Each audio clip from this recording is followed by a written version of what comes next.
All right. Good afternoon, everybody. Um, Beginning early tomorrow morning, Kentucky is going to experience what we believe will be a severe weather event that is going to be dangerous to extremely dangerous for most of the residents of the state. We are looking at an ice storm that may make travel difficult to impossible at some times in various regions of our state, and the amount of potential ice accumulation could potentially result in the loss of power for a large number of Kentuckians. So let me start by saying if everything holds to where it is right now, this is the real deal.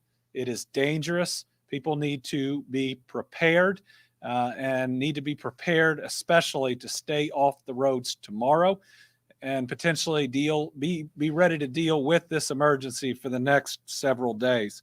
So, given what we are seeing in the forecast, I have declared a state of emergency today in anticipation of a major winter storm expected to hit Kentucky starting late tonight and all the way through Friday morning, producing significant amounts of rain, sleet, snow, and most concerning to me, ice.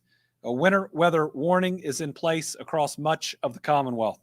The powerful winter storm is expected to create difficult travel conditions on major interstates and state and local roadways. Tree damage and power outages may occur given the impacts from ice and wind. Snow is expected in the northwest and northern Kentucky, totaling 1 to 2 inches.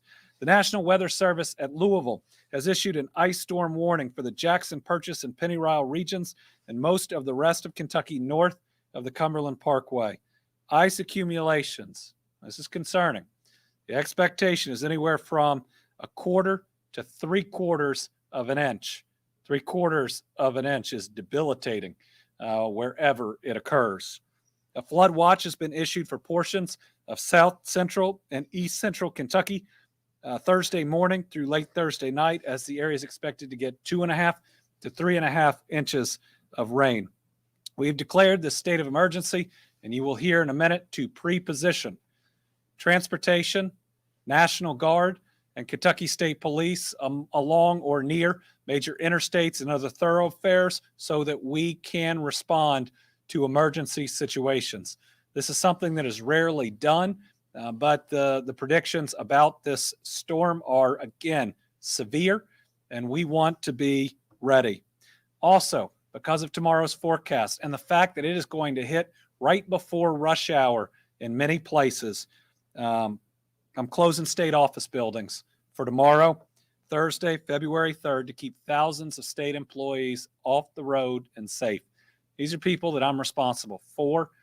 These conditions appear that they will be treacherous.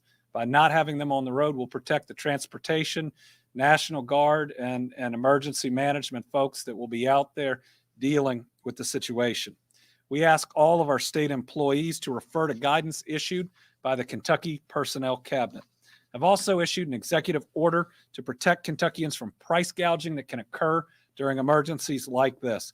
That will prevent people from hiking up the costs of gasoline, food, and household items. This order activates state laws that prohibit gouging, and if it happens, Kentuckians should contact the Attorney General's office at 1-888-432-9257. You can also go online, ag.ky.gov/price gouging. Given that we just mentioned online and a phone number, make sure you charge your phones tonight. Make sure you have a full charge going in tomorrow, just in case. Now, let's talk about our response efforts. Kentucky Emergency Management has activated the State Emergency Operations Center, and personnel from the Kentucky National Guard, Kentucky Transportation Cabinet, Kentucky State Police, and Kentucky Department of Public Health are monitoring the situation from the center. Transportation Cabinet, the State Police, and the National Guard are actively preparing for the storm to be ready to respond. Secretary Gray and others will further discuss I think Director Dossett will discuss how the storm system will begin as rain, so roadways can't be pre-treated. And Secretary Gray will talk about this with brine and rock salt because it simply washes away. In other words, this isn't just a severe storm. The way it's coming in is going to make prevention of severe road conditions that much more difficult. It's also going to get really cold after it comes through. So let me make sure that I remind Kentuckians, if you have a generator, if you use it wrong, it can kill you. And if we go back to the last big ice storm, well, before the last one while I was governor, but under Governor Steve Beshear, almost every one we lost was because they put the generator inside or not far enough from their homes. So please, if you have a generator, make sure it is far enough away from your home to where you are not pushing carbon monoxide in. That can and will kill you if it is too close to the house or inside. You can stay up to date by visiting snowky.ky.gov for snow and ice information, goky.ky.gov for traffic and roadway information. One of the biggest takeaways that we have had in the past for these events is if you could stay off the roadways, we prevent potential loss of life. We prevent people from being in emergency situations.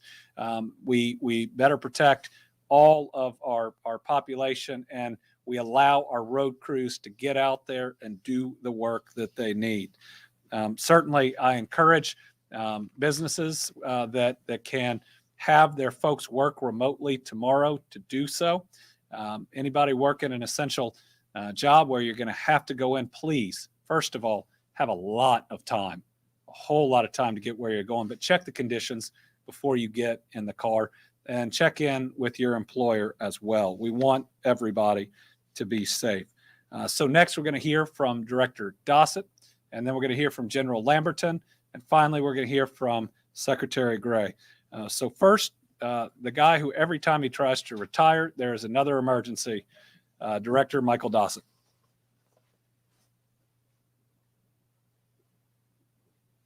Thank you, Governor, and I am still pleased to be with you. Folks, this is going to be an epic event.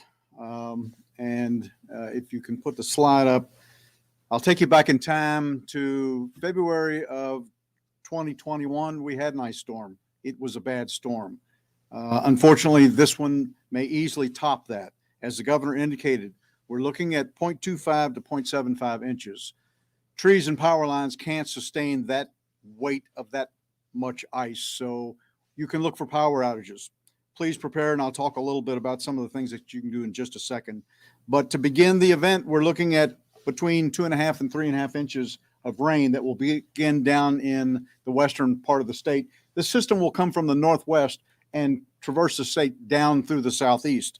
The timing for the snow and ice is roughly 3 a.m. in the Paducah area, and then moving up into the central and east area somewhere afternoon. The temperatures are going to drop very, very quickly, and Secretary Gray will cover a little bit about this. This is all dependent upon road temperatures. The National Weather Service has advised us that the temperatures will drop so quickly, there won't be a transition window. So when the ice falls, it will accumulate and it will stick, not only to roadways, but more importantly, to transmission lines. So the impacts could be widespread power outages. Localized flooding is certainly an option. As the governor indicated, we are taking somewhat unprecedented actions of pre-staging assets. So we're looking at our transportation cabinet key areas across the state, and we'll be bringing together Kentucky State Police, the National Guard, our transportation equipment, emergency managers from local jurisdictions, and folks that can do welfare checks. So one of the things that's very important in this, and you'll hear all of us talk about this, if you don't have to travel, please stay off of the roadways, whether it be a local roadway, a highway, or an interstate. When stranded motorists have to be rescued, this takes precious resources away from those that are out trying to save lives, because quite frankly, this will be a life-threatening event. Some of the safety tips that you can look for if you've lost power, certainly close all the drapes and put something by the doors and maintain the heat that you have. This is an excellent opportunity to take the time to take and make phone calls to neighbors and to friends to ensure that your welfare is okay at the time. If you're caught in a vehicle during the ice storm, it is imperative that you take actions long before you have to get out. We certainly have the realization that there are emergency trips that some of our citizens will have to make. Before you get out on a highway or an interstate, you need to have water, snacks, blanket, something that can sustain you if you get into one of these issues. This will come at a level where our transportation cabinet and our National Guard and our state police cannot interdict large areas of interstate. So when you're stalled in a long queue on an interstate, there'll be a timeline before we can get rescuers to you. So the best advice is please stay off the roadways. If you must travel, make it a short trip and use all the awareness. Thank you, Governor. Next up will be General Hal Lamberton.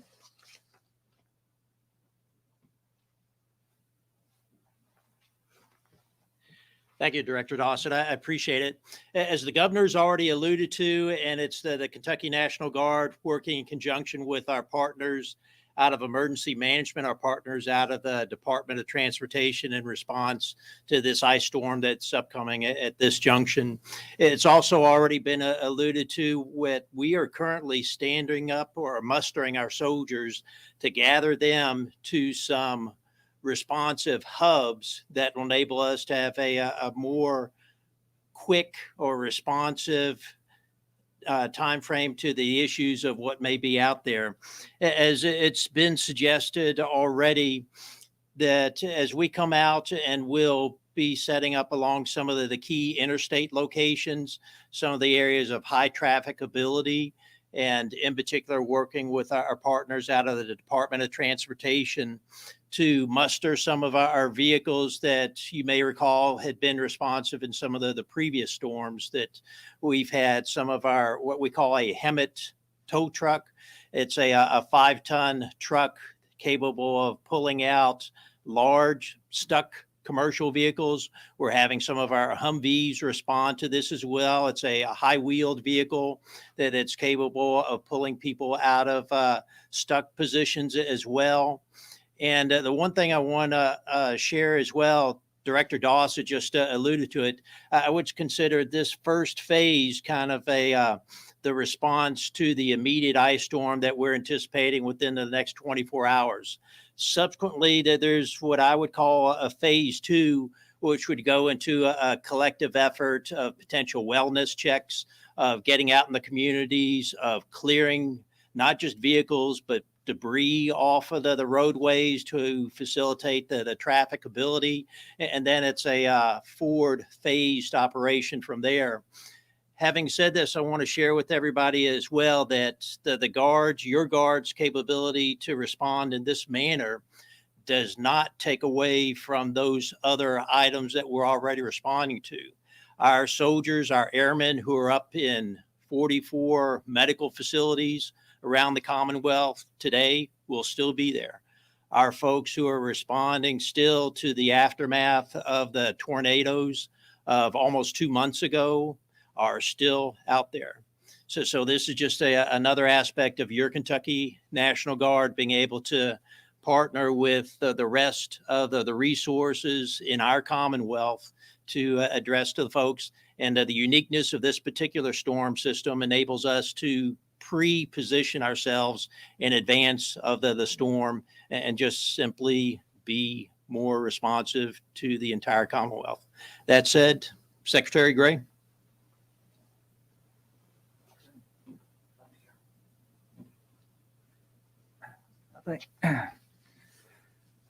I think the general said it well, and it's appropriate to be have this Team Kentucky behind us, because that's exactly what this represents. And the word collaboration, when I think of all of these events, Governor, that we've had in the last several months and longer, that's the word that defines it. And it's teamwork and it's collaboration. And we all remember there's no I in teamwork.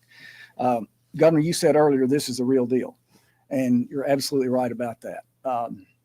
Nature can be generous and nature can be unforgiving. And this is one of those events where nature is unlikely to be forgiving. Nature will be unforgiving. The governor said it, the general said it, the director said it, the National Weather Service has said it. I was on an hour-long call with them just about 45 minutes ago, and they used this language. Already, we are predicting difficult to impossible travel conditions Thursday into Friday morning. So that makes it critically important, as you all already heard, for folks to stay off the roads while temperatures are freezing. The public's safety is our top priority and our top concern. Kentucky Transportation Cabinet will use every available highway crew plus contractors. This means as many as 1,300 pieces of equipment plus contractors and upwards of 2,000 available employees in the Department of Highways. State Highway Engineer James Ballinger is here today with me, and he's shaking his head in agreement with that. So we know, Governor, that that's exactly what's being deployed. They will do everything possible to make the roads passable, but this is a dynamic system, a difficult type of weather system to deal with. It begins with rain, and then it steadily changes to freezing rain and ice with snow on top. So it makes it really challenging. The rain prevents our ability to pre-treat roadways with brine or rock salt. It would simply all wash away. The freezing rain and ice does more than just make roads slick. It carries the danger of downed trees and power lines on roadways that creates additional hazards. To stay up to date, visit snowky.ky.gov. Let me say that again, snowky.ky.gov for snow and ice information, and goky.ky.gov for traffic and roadway information. Now, we ask you to help us serve you this winter season by doing the following 4 things. Mask up to slow the spread of illness and to keep our essential personnel safe. COVID has put a challenging condition on our road crews.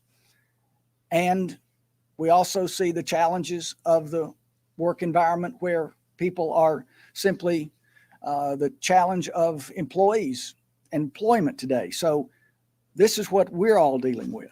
We ask you to limit travel to only what is necessary when there's snow and ice on the roads. Give our snow plows plenty of room on the road.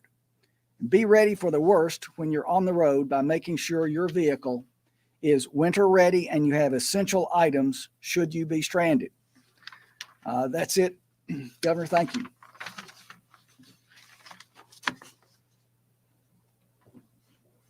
All right, we'll open it up to questions. We'll start with Bodie here in 110. Governor, you said this could affect travel for several days and folks should prepare for several days. Just about how long are you all expecting this to be an issue or problem? Well, in the very least, Thursday and Friday will be treacherous. The event is going to go through Friday. Then the question is, what did we get? What's the temperature and what's the ability to treat and ultimately clear those roadways? How many power lines do we have down? So, if this hits as hard as some of the previous ice storms, knocks out power, knocks down huge numbers of lines, we're going to be dealing with something longer than a couple days. We all hope that it could be a 48-hour event. If it is, we'll all be pleased. But if it hits anywhere near what we're looking at, it's going to be longer depending on how hard an individual area is hit.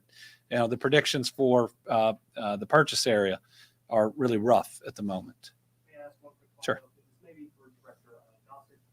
How soon are you all anticipating right now that you all can begin to treat the roads once rain and everything? Once you're able to start treating? Well, certainly the rain will have to end, and then I believe as we're getting the freezing rain, James, we'll be out there treating at that time. So at the moment that they believe that it's not going to be washed out, that it's solid enough, they'll be out there. Now, how fast they can do it will depend in large part on how many other people are on the road, right? So if people will stay off the roads, they can treat them faster. Again, if we have down power lines and the rest, that's going to make it harder to treat and clear those roads. Karen? One thing, then one for Secretary Gray. I actually just got a text after the meeting now from one school says they're going NTI. They're not even going to mess with it. Would you prefer that schools at this point do that tomorrow? Would that help? And then for Secretary Gray, because of COVID, how's staffing for the cruise? So I think schools need to take, in the very least, a real strong look at the timing of when this is going to hit. For many of them, it would hit when you're trying to get kids to school. For others, it would hit while you're trying to get kids home from school. I wouldn't close state office buildings if I didn't believe this was going to be a severe event. And I'd be really concerned, especially at the swath of Kentucky that's going to get hit the hardest about buses out on the roadways. This isn't very fair to our kids, but we want to keep them physically safe.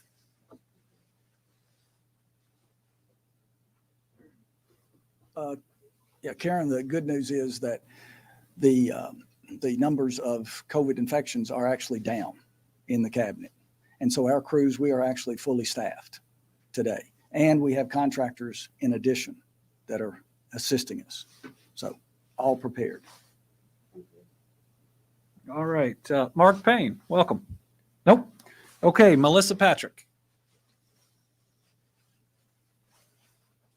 Hi, Governor. Mr. Gray's comments about COVID and encouraging people to wear masks sort of opens up the door for me to seek comment on Senator McConnell's floor speech today, saying it's time to wind down the COVID state of emergency, stating we have vaccines to prevent hospitalizations, level of risk is similar to other levels of risk, doesn't impact children much, and metrics are down. It's time to get back to normal. So I'm just seeking comment on his floor speech today around, is it time to get back to normal? Well, we're already pretty close to normal, or at least the normal he's describing. When, as long as cases aren't too high, all of our school systems are back in person. We don't have anything closed across the state. There are even large sporting events that are occurring. You hear a lot of rhetoric about opening up, but we are open. Now, to fully unwind a state of emergency would mean we couldn't have National Guardsmen in hospitals helping them out. We still have a huge number of cases. We still have a huge number of people dying. So I think that we can be in a new normal as hopefully cases continue to fall, where we make smart choices. But right now there's nothing closed in Kentucky. We've been open for business. We had our best year ever for business. We've had the largest budget surplus in our history, which we only have if people in business are doing better. So at some point, we've got to get away from the rhetoric that seems to be used for political terms and address the reality of where we are, which is open, but also that there are still risks out there. And I think people are smart enough to be able to process both. Right? That we need our economy open, our kids in school, which is happening at the same time. Wear a mask at a big sporting event, right? It's going to protect you. We can all do those things. And I am concerned about any comments that would lessen people getting vaccinated. We still need so many more to get vaccinated. Our vaccinations are slowing down, which is concerning. Certainly, we need more people to get boosted as well. Maybe Senator McConnell was talking about other parts of the country that still have, different actions in place. But here, all we're trying to do is to be smart, to help our hospitals, to get more people tested and vaccinated. We're open. We've been open. We've been open for a long time. Austin Horn, Lexington Herald Leader. Thank you, Governor. Got a couple questions. I'm wondering if you guys have any numbers that you've compared this potential storm to 2020 and even 2003. And I'm also curious if there's a plan to have warming centers in the event of mass power outages. So numerous counties are preparing warming centers right now. I was at the county judge conference and had a number of those conversations. You know, I got asked a question about 2003 earlier today, and I was thinking 1994 when we had one too, because I was 1994 prevented me from getting my driver's license for an extra week, which at the time, I guess I thought was unfair, but it's a major natural disaster. Certainly, we think that this storm has the potential to be worse than the one from about a year ago. I think it's hard to compare all the way back to 03 unless Director Dossett has those numbers in front of him. All we'd say is it has the chance to be really severe. Some of those ice storms also lingered for a significant period of time. The roads were iced over certainly in 94 for a week. And certainly we hope that those conditions won't be present in this one. But with all that said, this is an incredibly dangerous, severe event. We need people to be careful. The rain that's starting the event is going to keep us from pre-treatment, which is going to make it all the more dangerous. Director Dossett, you can. In comparison, we do have a graphic from the 2009 ice storm, which was the historic storm for the state. And in that one, we experienced up to 1.5 inches of ice. So it will not reach those proportions. However, the highest accumulation predicted is 0.75 inches. So you can do the math. This will be an extremely serious event. And it's also coupled with wind. We have predictions of wind gusts up to 25 miles an hour, which also impacts power lines. And April Rickert. Thank you very much. Just to clarify one of the last questions, should people look to their county level organizations to learn where to go and like a large emergency situation, like a large place to stay to get warm? And secondly, how could this impact those already affected by the tornadoes or any resources going to those folks? Thank you. So local emergency management will be working in conjunction with us to set up warming centers. They'll be working in their counties. We will make sure to post that information on our website, on the overall emergency website. We'll get that up on transportation too. I know it'll be broadcast locally as well. And provided that we have the power to broadcast, I'm going to be here tomorrow making sure that we are giving updates, and we'll provide as much of that information as possible. Was there a second part of the question?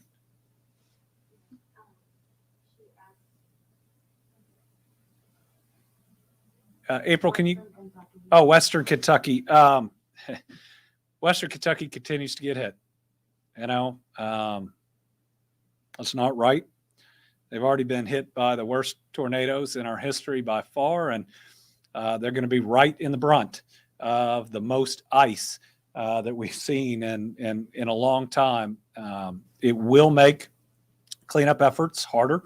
It is likely that at least some of the crews, if we are having a serious weather event, will not be out for their own safety. Some of our transportation crews may have to be moved over to ensure that we have safe roadways. Anything that slows down cleanup is not a good thing, but remember, protecting the lives of our citizens and the citizens in that region is our number one objective. All right. Thank you all very much. Stay safe. If you can, stay off the roads beginning tomorrow morning. Going to be rain tonight as well. Stay safe. With everything we've been through the last 2 years, we don't want to lose anybody to this. Thanks.